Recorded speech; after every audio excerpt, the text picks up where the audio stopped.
गणपतये नमः। ॐ गणपतये नमः। वक्रतुण्ड महाकाय सूर्यकोटिसमप्रभा निर्विघ्नं कुरु मे देव सर्वकार्येषु सर्वदा। ॐ गणपतये नमः।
Hey, Tharima.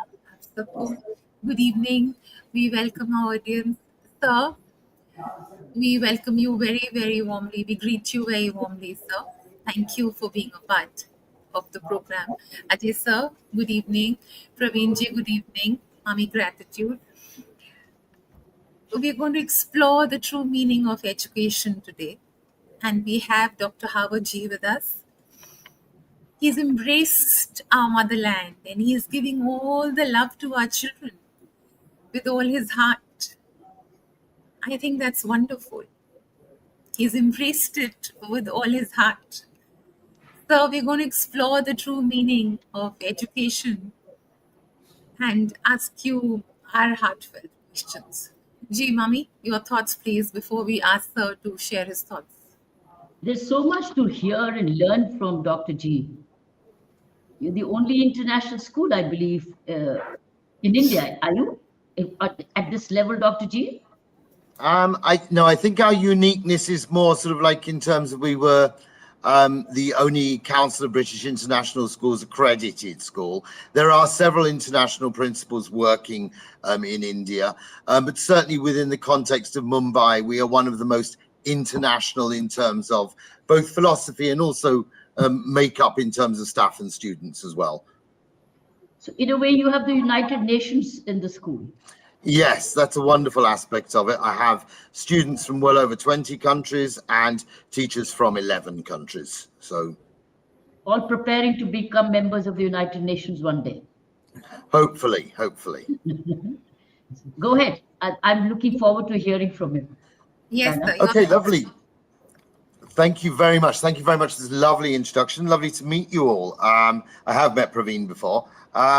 So I think my understanding of mindfulness is what I might refer to as intentionality. So, you know, as parents and as teachers, we should be working together in the same direction. But we do have different motivations. And I think for a parent, you know, firstly, I think parents get an awful lot of unsolicited advice from an awful lot of different people, frequently people they're closely related to. And not all of it very helpful for them. And I think in this confusion of unsolicited helpful advice, it can be very, very difficult to plot your own path.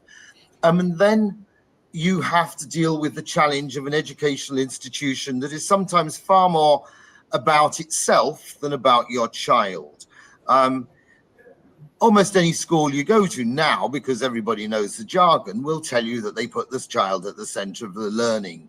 And I think this is something that we need to dig down on, and something I advise parents to consider is, what does a child being at the center of the learning actually look like?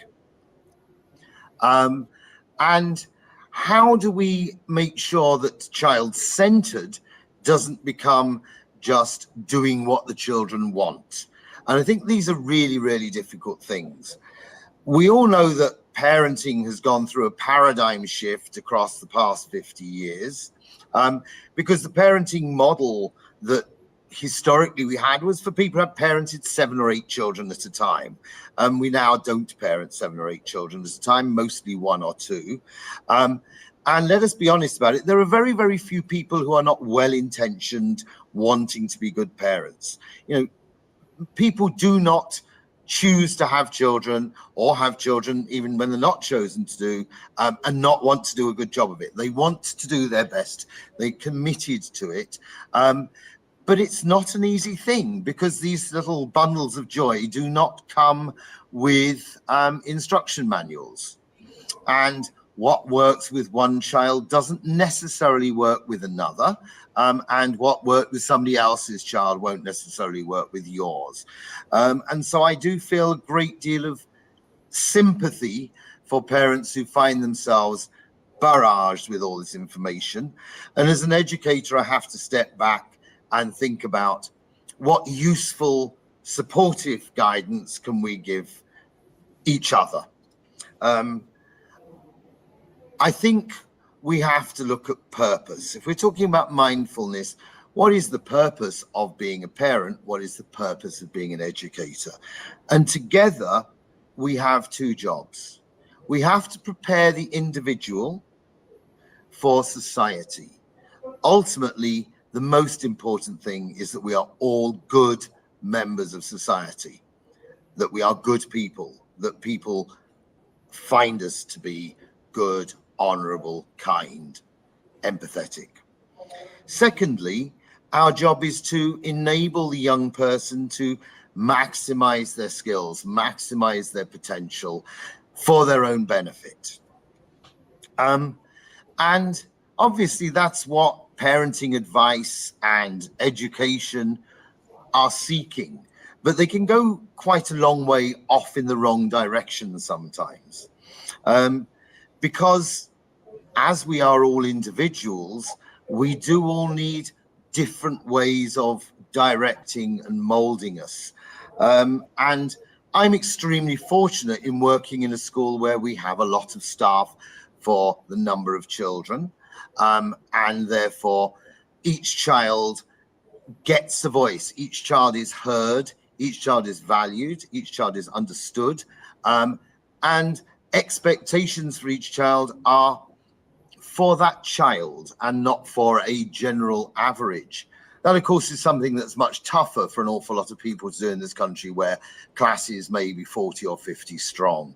So, you know, I speak from a position of great privilege in terms of being able to offer that sort of education. But we do need to think about what does success look like. This is possibly one of the most important things as an educator and as a parent.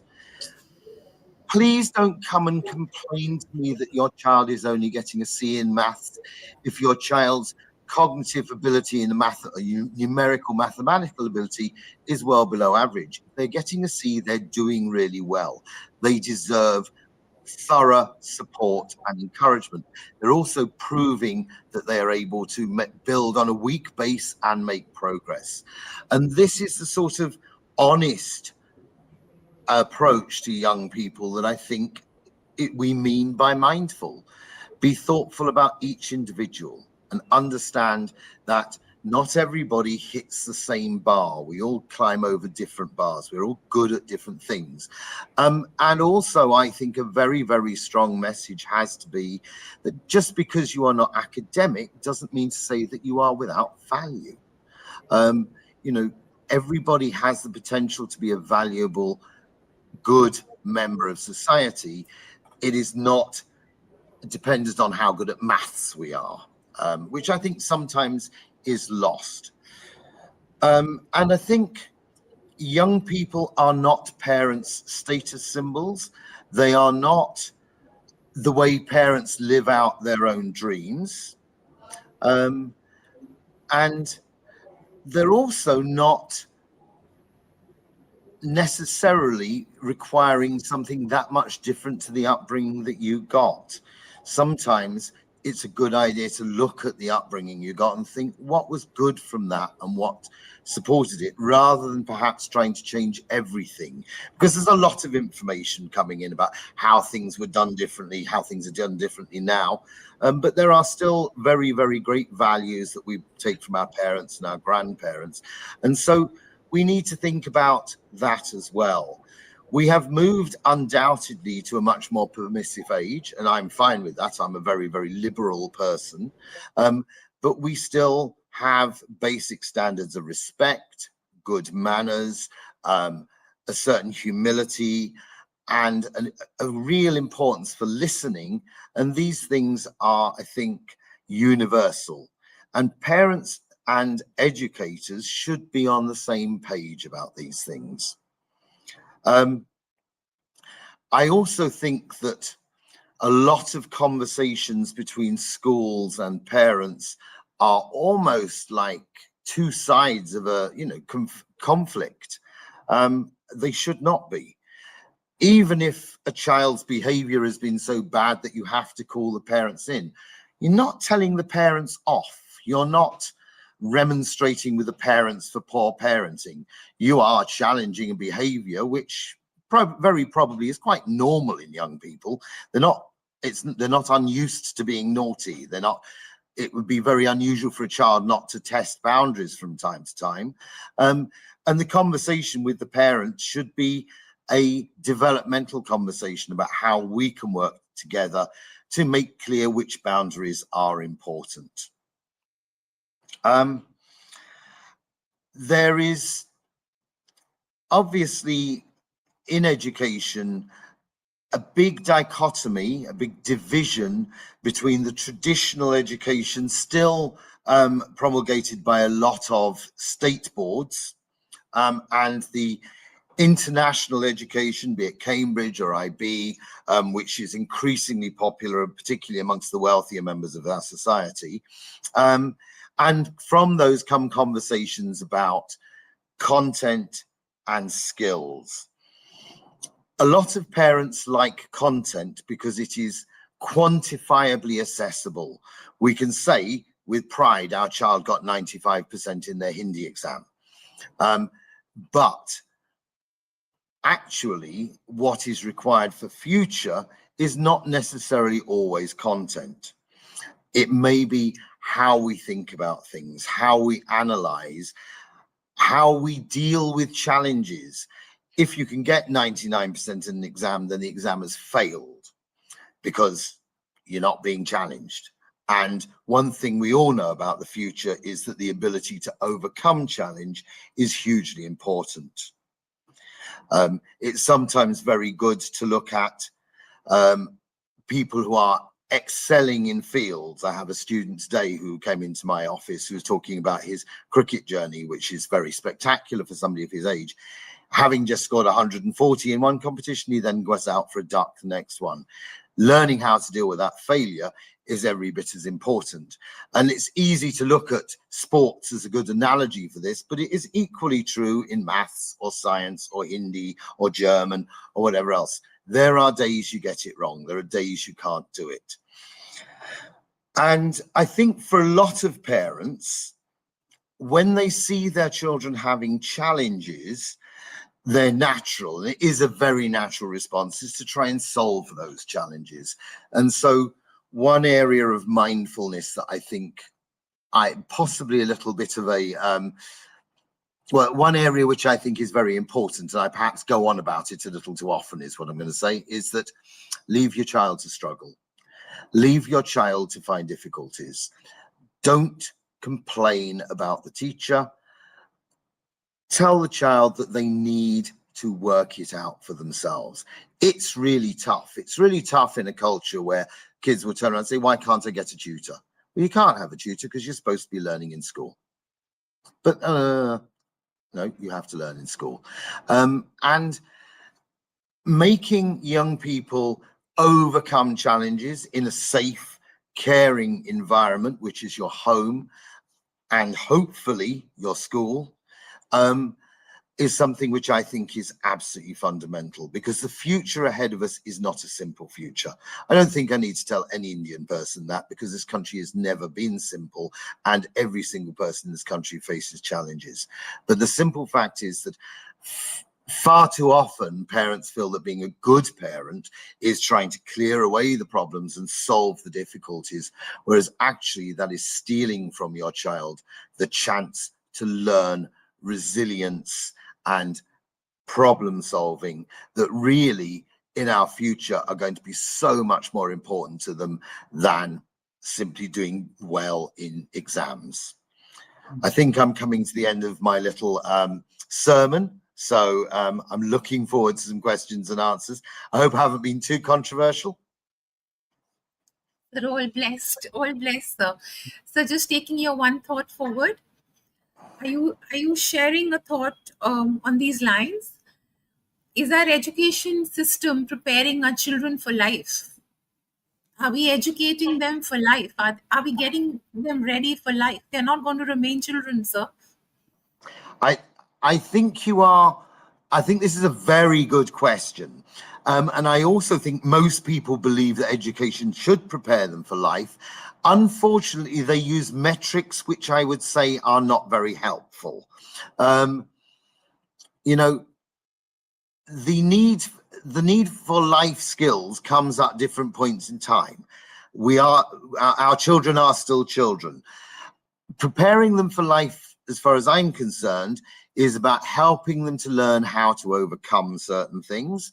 It's about helping to develop resilience, and of course helping them to develop the enthusiasm for things which will give them the joy and the real inner happiness that will take them forward in life. Whereas sometimes our belief is that preparing children for life is about making them compliant and following lots of silly rules. And I do think that we're all in agreement that education should prepare children for life. It's more about what is it that we should be doing to prepare them for life, which is where the conversation starts. So are they learning how to lead themselves? Are they learning how to self-lead? Decision making, Yes. sir. Decision making, yes, sir. I certainly think that is the intention of a lot of educators. I think that, you know, implicit in the whole discussion around the new curriculum in India, the international curricula as well, is that, you know, leadership skills, self-regulation, these things are extremely important. Future ready skills, I like to call them. In earlier days, they were called 21st century skills, but that dates them a bit. They're future ready skills. They're change resilient skills. And you're right. I think, you know, this is not a new thing, that schools are about developing personalities and strength. And actually, it's probably very much an aberration of the late 20th century that they became so obsessed with grades. I think if you go back through history, education has often been very much about development of the whole person. Ji, Mummy. Dr. G, you have a parent-teacher association, right? Yep. And you're an amazing international community as well, right? As you said, more than 20 countries, you said. Yep. Tell us about what happens in this PTA, because you're having different cultures, different parents coming together. What are they demanding? Are the demands different regionally, or are there some common demands? And it's very interesting. You must be having a very interesting PTA. Well, so I don't meet the parent body in that vastness.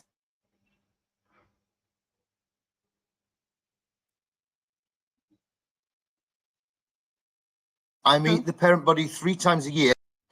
Sorry. So today I had my grade 8 coffee morning. I will see those parents 3 times in the year. I think that there is more commonality than difference. And I also think that possibly the conversations you have with parents of 5-year-olds are very, very different to the conversations you have with parents of 17-year-olds. So there's a lot of, I think that I don't see much cultural difference, really. They are nuanced. There's not, people wherever they are in the world at 13 are worried about phones.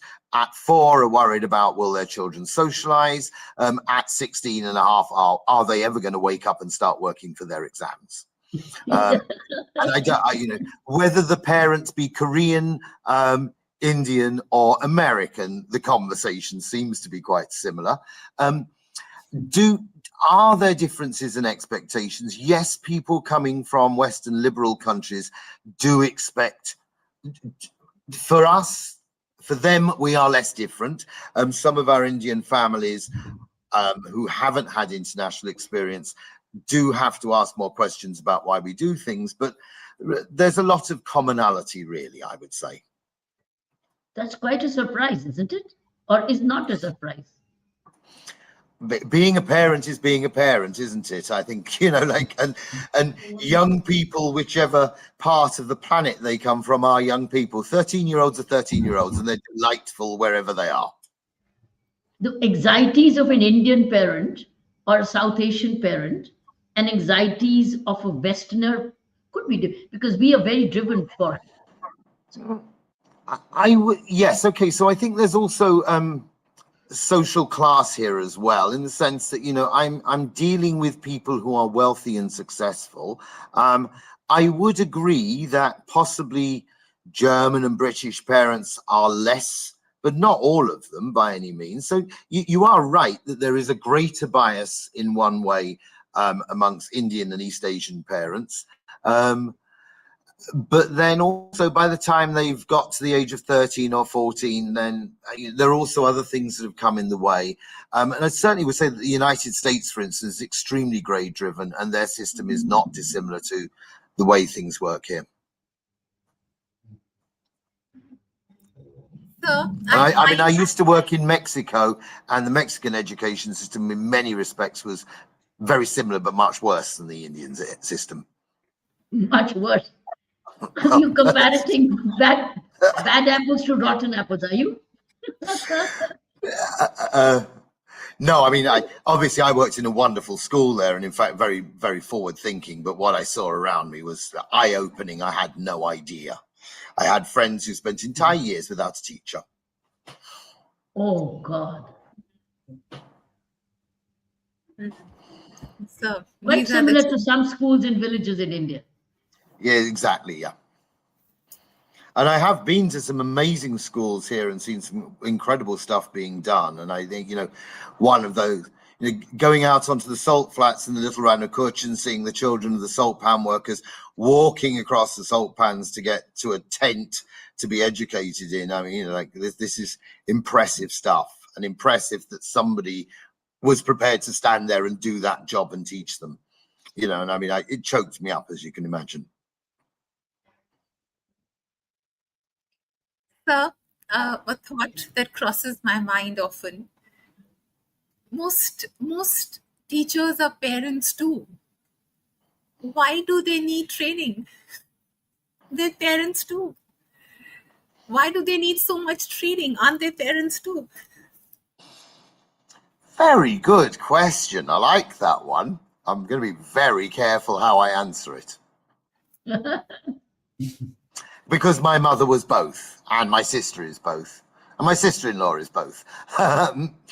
I think what you're teacher training should give you is an understanding of learning.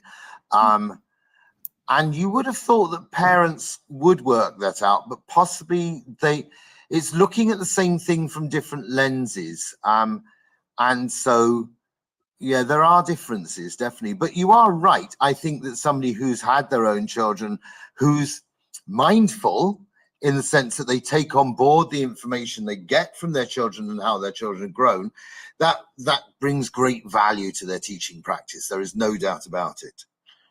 So I think, yeah, that, and also, I'm a great believer that, we are in loco parentis, we are a second set of parents, and that caring nature of parents, particularly, there are a lot of women teachers, is also part of building up effective learning relationships as well. So, I'm a great believer in that sort of caregiver empathy, having a powerful role in relationship building and learning. Yes, sir. Dr. G, you talked about it saying, you talked as a very interesting thing about you're not encouraging a tutor, need for a tutor, because learning has to be done in the school. Whereas it's quite the opposite happening around, at least in my country, where the dependence on the tutor is enormous. How are you managing it? Well, I don't manage it. I'm not going to claim I'm successful, but we're working on it. So there will, if a child is in school from 8 till 3 and they are trying hard and learning, they're going to be pretty exhausted, and they're not going to benefit greatly from doing another 2 or 3 hours tuition.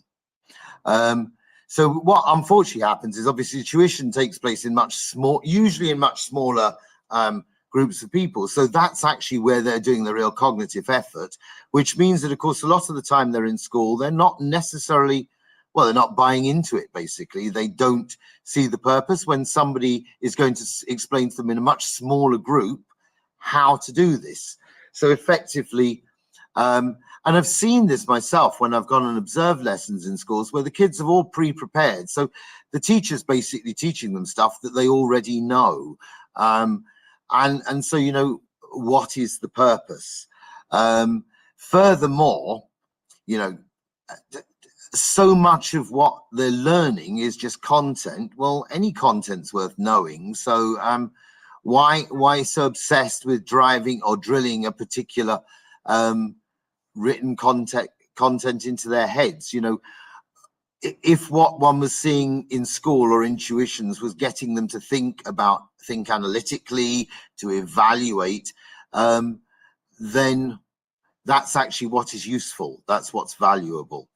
So a huge amount of effort and a huge amount of time and a huge amount of money is spent forcing children to jump over these sort of like unnecessary hurdles of getting very high percentages on tests that are testing content. And that is still, despite the government white paper, that is still the reality for what education looks like for most people in this country.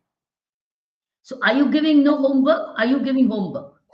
I'm not a huge fan of homework, but yes, we do with homework in up to grade 5 is entirely voluntary, and whenever parents start to make a fuss about it, I threaten to take it away.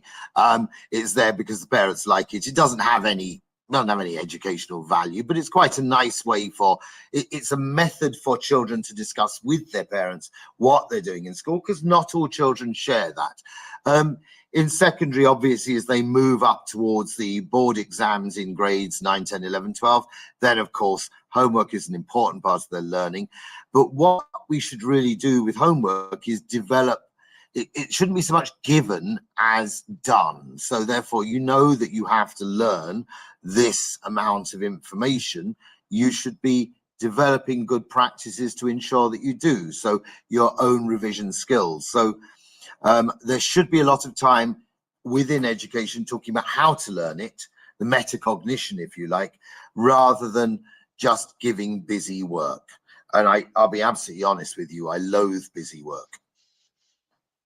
But with working parents, both parents away from home, almost pre-dinner, up to pre-dinner time, is the school, or did you ever consider taking this load off the parents and the children, school becoming a day boarding, and they finish their learning and homework while in school, and ask the teachers help if needed? Yes, so we've slightly started to move in that direction. If we go back to my last sort of like bugbear that I was going on about, we now offer for the exam boards only, grades 9 to 12, we offer tutoring in school three afternoons a week for up to 2 hours. So kids could be leaving school at 5:30. At a younger age than that, to be perfectly honest, they shouldn't be doing very much anyway, and absolutely parents shouldn't help them, or indeed even police them. If they don't do it, then it's their fault if they get into trouble in school. The last thing parents should be doing is wasting their time nagging their child to do homework. But with the different style of the family style, with both now parents not at home till almost bedtime of the child or the dinner time of the child. So is the child in a position or prepared to self homework, self-educate, self-study?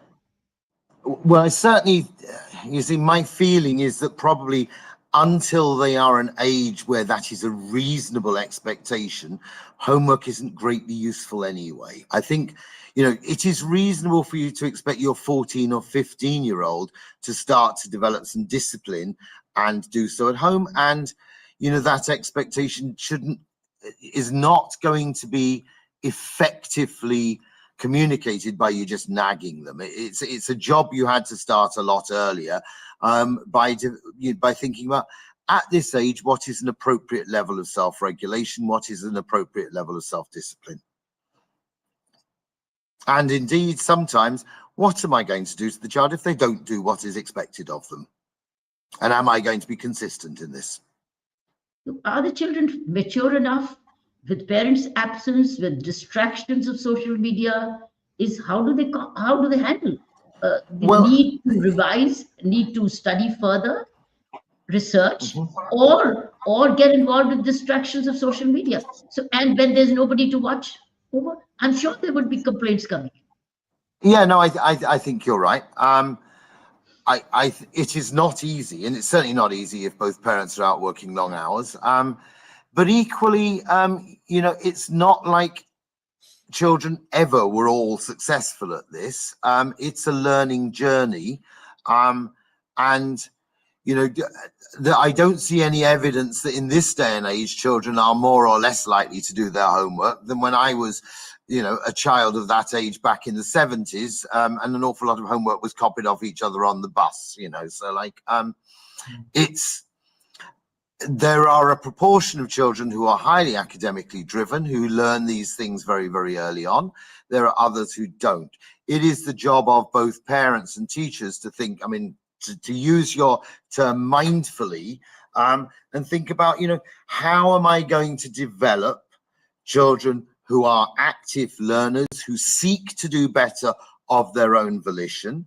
And, you know, that is by inculcating passion and interest and celebrate and success in education, and success for all children, so that even the middle or the lower ranking learner still feels they're making progress, still feels they're motivated. Because I've worked with some children who perhaps not cognitively great, but they've got good learning skills, so they're making good progress. They're never going to go to Harvard, but that doesn't matter. They are definitely maximizing their potential. And that, if you like, is the job of the school. And the job of the parents is to teach self-regulation, is to teach resilience. And that means sometimes saying no. It means sometimes, you know, giving them a bit of tough love. And also, you know, meeting them at an intellectual level that they can understand. Why is this important to us?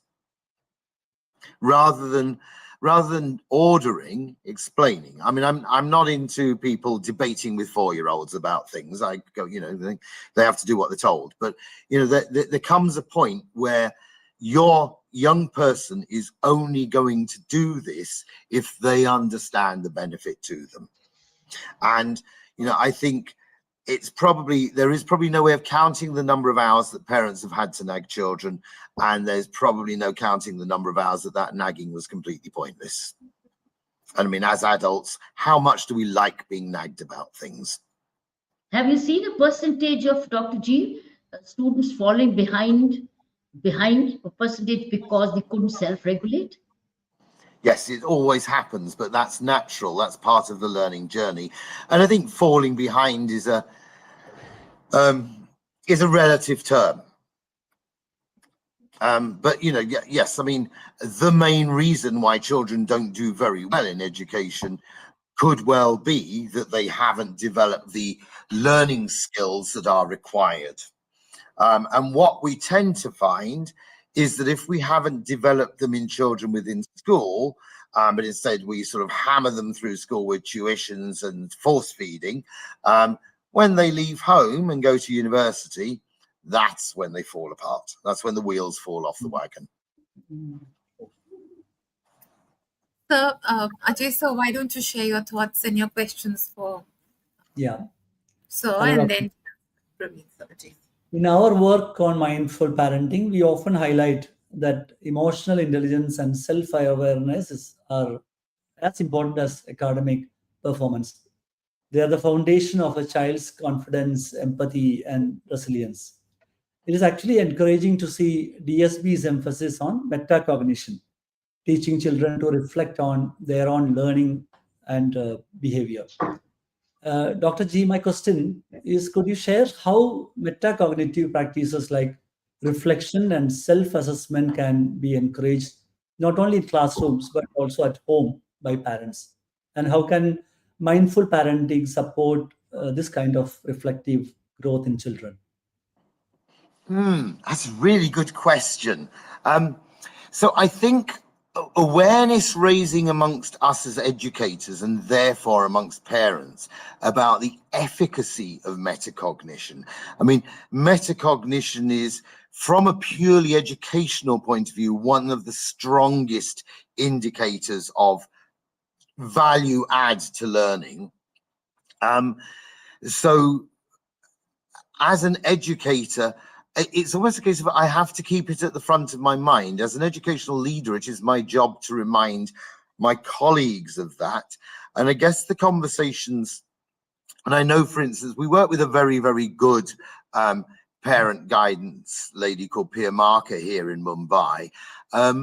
And all of her conversations with parents when she comes and does a parent guidance thing are exactly that. They're mindful, metacognitive. They're about having conversations about why I believe the things I do, why I'm expecting you to do something like that, why I might have made a decision today, why I might have decided that today I'm going to go with what you want rather than what I've been saying all this time, so that the young person understands the framework of their boundaries. We all need boundaries, you know, like even me at my great age requires boundaries. There's no doubt about it. As older adults, those boundaries are usually called laws.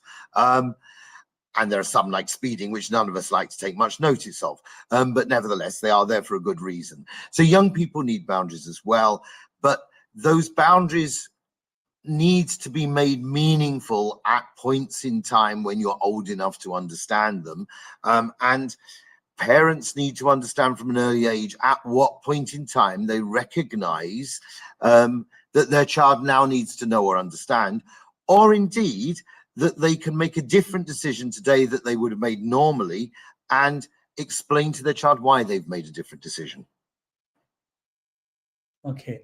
But you think the result-driven education culture, creativity often takes a back seat, right? So how can we balance this? The lack of— Sorry, what did you say? What did you say takes a back seat?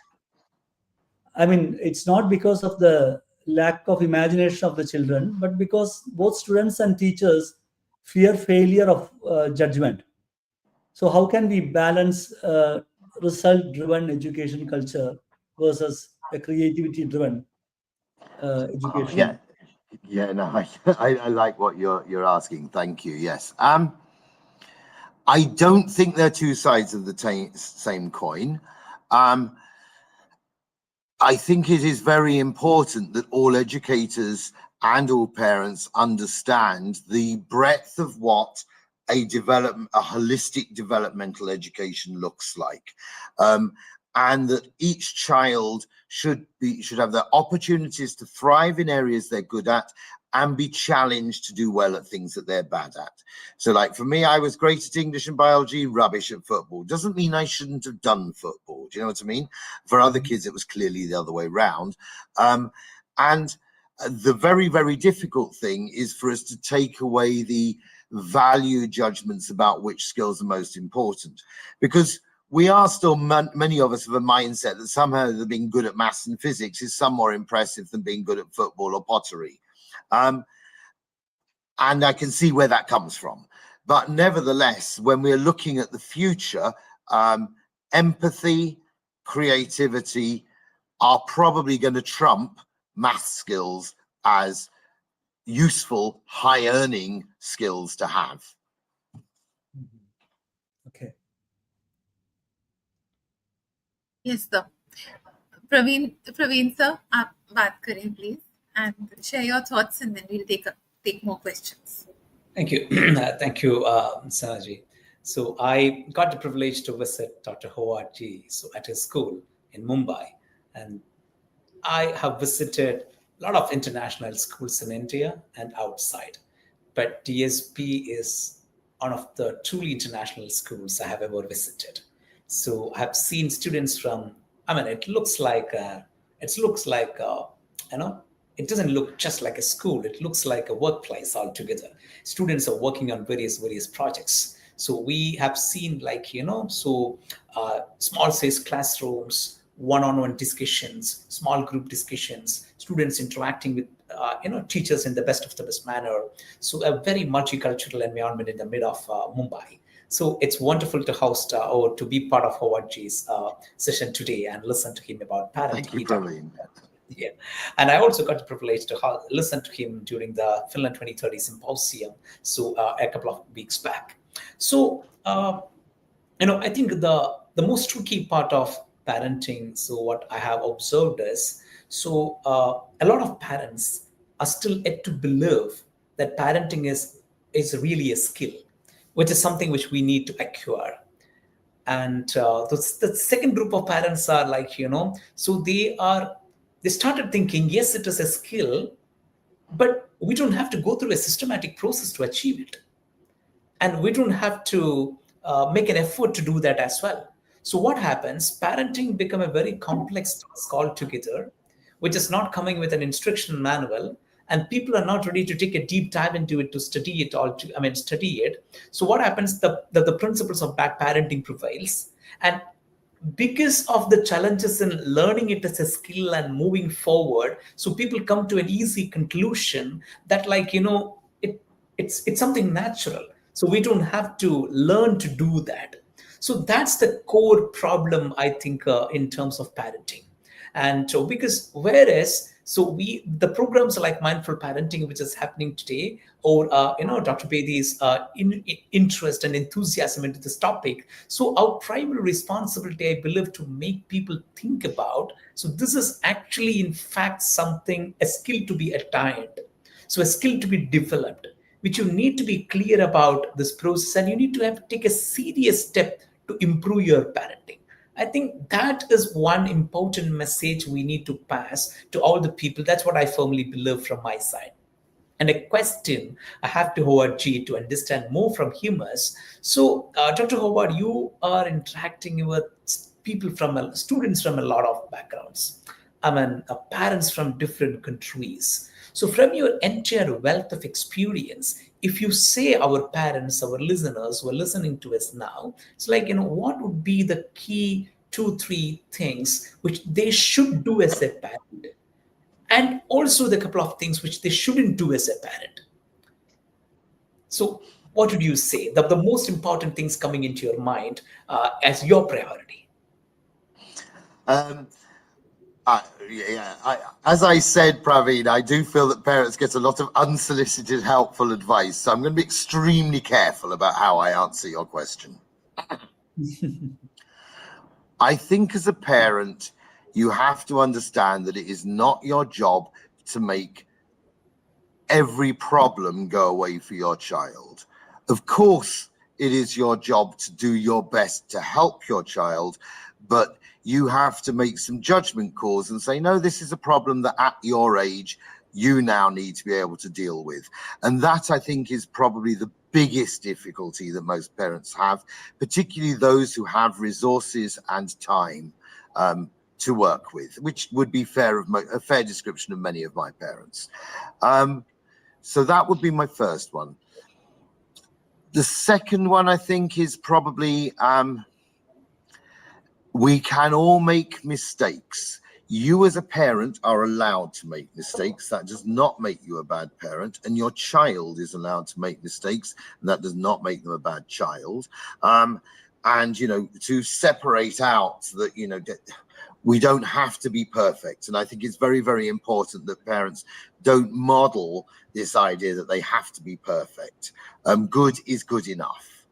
And, you know, if you ever listen to people who are incredibly successful, you know, Olympians and things like that, great scientists, they're all going to tell you in the sort of like some version of that cliched story of Edison about how 1,000 failures make one success. So why on earth do we have systems in place where people fret if their child drops a few marks? Or indeed, why do we have systems in place where that's even a possibility that could be noticed, you know? So fear of failure is not healthy. And I would also say that anybody who tells you I'm a perfectionist, please get them off to therapy immediately, because being a perfectionist is not a good thing. I understand. So that's like a very, very wise point and a And the wise. don't, but you said the do's, the do's. Are you mean say the same do's are also the don'ts? Oh, sorry. Was I sneaky in not answering the question? So I think do be clear with children why you want them to behave or do or follow. Make it clear in a way that they can understand. I think that's a very, very big do. And do think about, you know, I am preparing this young person for life. What skills do they need? Because they do certainly need to be able to live independently of your love and your care and your capacity to remove problems for them. Because there comes a point in time where you can't remove the problems. There comes a point in time where nothing mummy and daddy can do will solve this problem. And that happens to all of us in life. And if they've had no chance to develop problem solving skills, to develop resilience, sometimes this is one of the reasons why we have some catastrophic tragedies with young people in this country. Have you had some difficult parents? Occasionally. But you know what? Most of them are being difficult because they have their young people's best interests at heart. They may not necessarily agree with the way I do things. And that is fine. You know, I mean, I'm not exactly God, you know, like, I mean, I make mistakes. And sometimes there's a lot of unlearning that needs to be done. So, love need not be perfect, but love needs to be love. It need not be perfect, but it needs to be love, sir. It's a thought. I'm finding the words for it. Is selflessness an important emotion for a parent? Being selfless, being selfless, not selfish. Is that an important emotion when you decide to be a parent? Okay, I will my mother would have said yes. Very good. At the end of the day, your child is born into this world. It's not an extension of your ego. And that young person will grow in certain ways. We all accept that love at times can be tough. Sometimes it's very horrible to have to discipline your child, to pull them back from when they're doing wrong. Some children are little monsters and they do need quite a lot of guidance and boundary setting, and that's not always easy. And the selfless person will continue to do that, however tough it is. Tell us about, Saina, can I ask? Ji, please. What about your alumni? How much credit do they give to the school? How much credit do they give to their upbringing or nurturance? If you go back to the alumni, you're all over the world. Yeah, I mean, some of them have wonderful things to say about us. I mean, we actually just did a little activity for our AGM a few weeks ago where we reached out to ex-students and their parents and asked for some testimonials. And one of my students, who is, like I know him well and I know the family well, he said he came into DSB a boy and left a man, and it was a wonderful thing that he said. And he's now just about to finish his graduation from Atlas Skills Tech up the road here. So it was truly heartening. Yeah, a lot of it. And funnily enough, one or two of the ones who used to fight with me quite a lot and give me lots and lots of sort of quite a lot of critical appraisal of my skills as a principal, say wonderful things about me now. Or about the school experience. Do you prepare them to make the difference in life? Difference in life, not just personally, in the universe. It's like looking at a larger purpose. Thank you. I think that's a hugely important question. I would be lying to say if I really know the answer. Of course, we would love to think that. I can give you a lot of jargon about how we do it, but if I look into my heart, I don't know whether we succeed yet. The atomic changes, possibly. Sort of like Greta Thunberg type motivation, no. It need not go up to the Greta level. They can be levels below who can make the difference in humanity, promote peace, promote non-violence, promote empathy, promote philanthropy, see, promote giving. So they need not be Greta level. But they are all coming from wealthy families and well-equipped families and well-placed families. They are already in the sky. They are already on a helipad. They just have to fly. Climate change, are some of them taking up causes at different levels? I think yes. I mean, we have a very impressive young man who's done some work around malnutrition in orphanages, and he actually developed an app to support the orphanages in identifying better ways of providing nutrition. So we do have children who've done some very, very impressive stuff like that. It would also be true to say that a lot of this is coming from the parents. You're quite right. We have parents who are very philanthropic. We have wonderful parents who do amazing things. We have a particular parent who runs the Cuddles Foundation, which is a charity for young children with cancer and getting people to give. So there are strong role models in our community, and not just within the school, the parent community in particular. I believe you are a very, very precious resource.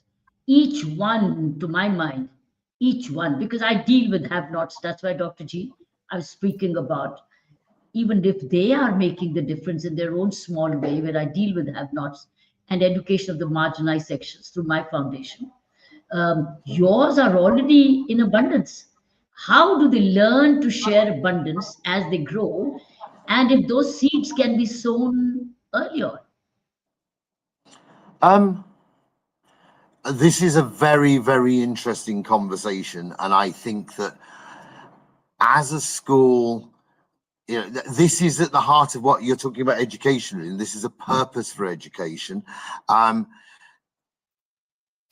To some extent, it's about giving them skills to understand that this is actually what is required. I mean, you talk about climate change, which is a reality with which this generation is going to have to live. They have to understand that their actions have consequences. And I think that's where our education works well. It's about giving them the skills to become empathetic and effective. It's a slow journey. You are right, we are in a position of plenty, and getting people to understand that they may need to share that is something which takes time. But doubling down on the focus of empathy is very good. And giving young people contact points with, I mean, the term you use is have-nots, but giving them contact points that are meaningful and non-patronizing. I think this is one of the dangers of schools. I mean, as a school, we are required to do a number of things. We are required to have social responsibility. That is very much part of the IB program. But that can so easily be performative and patronizing, that sometimes the obvious actions are less valuable than perhaps the slower growing of minds that will question, perhaps not now, but in 5 or 10 years' time, the status quo, and a status quo which obviously is highly beneficial towards them. Yes, sir. Ajay sir, Praveen sir, would you like to share some thoughts before we conclude? Yeah, it's actually very inspiring to hear different perspectives from today's session. What stands out to me is that learning today isn't about competing with technology or peers. It's about nurturing what makes us uniquely human, our compassion, creativity, and curiosity. And that, in essence, is what mindful parenting and mindful education both strive to achieve. I think just to add to what Ajay was saying, it's like, in the future, so we wouldn't be able to compete with machines with the mechanical skills. The only way for humans to be relevant in future is to be more and more human. So the right way of parenting, I think it should be to make our children more and more human in nature, and the schools needs to propagate and promote the same concept so that the schools and parents as an ecosystem can together build better humans for the future. And thank you, Dr. Howard. It was great, wonderful to listen to you for this long and in this detail and this deep. Thank you so much. Thank you, And sir. finally, one suggestion for Dr. G is institute an award for the alumni which made the largest difference in humanity. Sorry? Institute a school award, your school award, to any alumni where parents and the student came together to make the difference as an inspiration for your coming generations, saying where they, as I said, alignment, as you very rightly said, we got to be in alignment, where the parents and the student has been in alignment and built upon the school's learning to make the difference in others' lives, anywhere for any cause. I love that idea.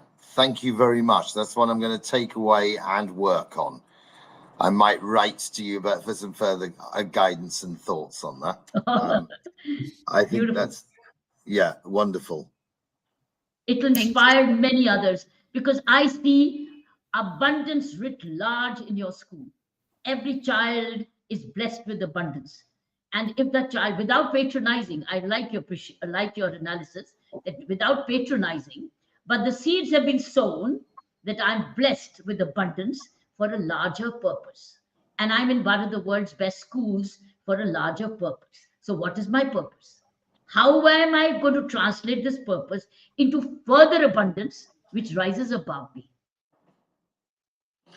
Yes, and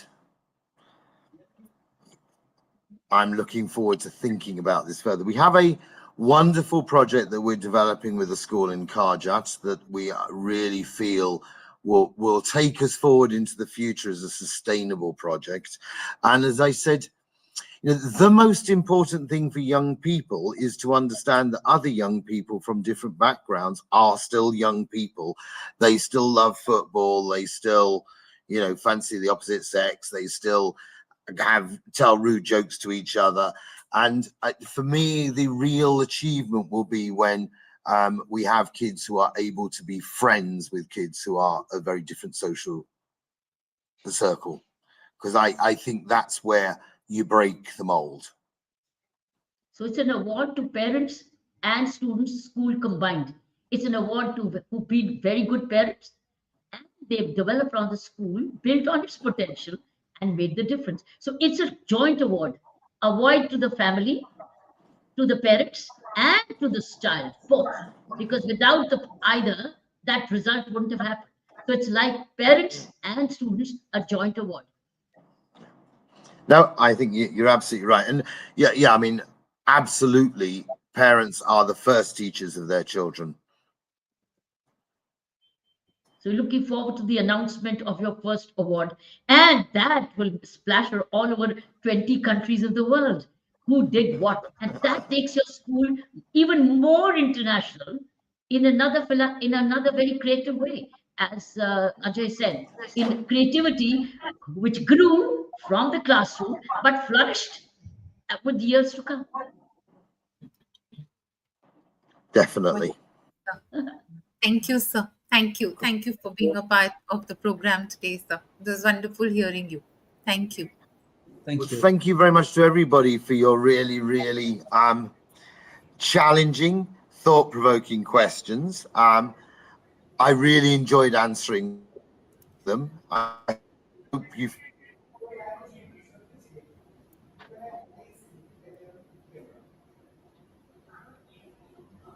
Thank Yes, you, sir. Praveen. Yes, sir. Thank you, Praveen, for bringing Dr. G online. Thank you, Doctor. Thank you, Praveen. Thank you, man. Thank you so much. It's Praveen who brought you here. Thank you Dr. very G. much for having me. I appreciate it. Thank you so much. Thank you, so sir. Thank you, sir. Thank you. Our best wishes, sir. Thank you. Thank you. Jai Dhari Mat, all of you. Thank you.